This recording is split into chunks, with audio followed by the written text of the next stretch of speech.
लेकिन Indian restaurant इस तरह से ऑपरेट नहीं करते। अगर उनका शेफ नहीं आया तो कुछ नहीं कर सकेंगे, तो फिर ऑनर को ही खुद करना पड़ता काम। तो इसलिए वो पर्सन बेस्ड हो गया। जब पर्सन बेस्ड होती है ना चीज़ें, तो फिर उनकी वैल्यू कुछ नहीं होती। इनकी वैल्यू होती है, इंडियन रेस्टोरेंट की वैल्यू लिटरली सिर्फ बर्तनों की जितनी वैल्यू उतनी है जितनी बर्तन की फ्रीज़र है उनके पास एक स्टोव है, उन सब की जो वैल्यू वही उसकी वैल्यू है बस, राइट।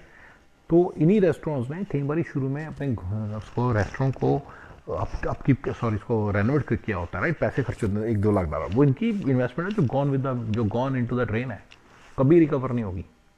ये बात समझने वाली है, वो कभी रिकवर नहीं होती, वो नहीं कभी रिकवर होती। यस। तो सारी बात समझिए कि बेसिकली इंडियन रेस्टोरेंट और ये जो रेडी वाले हैं इनकी जो होती है, अब हम समझते हैं जो मेरा फ्रेंड था उसका था वो एजुकेशन बिजनेस में था, भैया उसका पर्सन बेस्ड था। अच्छा, पर्सन बेस्ड में एक और चीज़ है, जब ये पीपल बेस्ड है और प्रोसेस बेस्ड, राइट।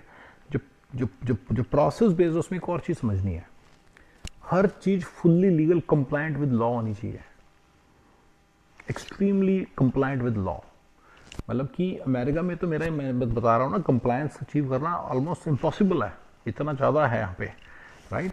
मतलब आप एग्जांपल दे दो, मान लो आपने कोई बंदा निकाला, उसको सेवरेंस देने के अलग रूल्स है, लेकिन अगर आपने कोई मान लो लेट्स उस वक्त आपने कोई मर्जर एक्विजिशन की या कुछ हो रहा है तो उसको निकाला, तो उसको डिफरेंट किस्म के देने पड़ेंगे, और वर्कर्स कॉम्पनसेशन, इतने सारे रूल्स हैं रेगुलेशन हैं, उन सबको फॉलो करना पड़ेगा।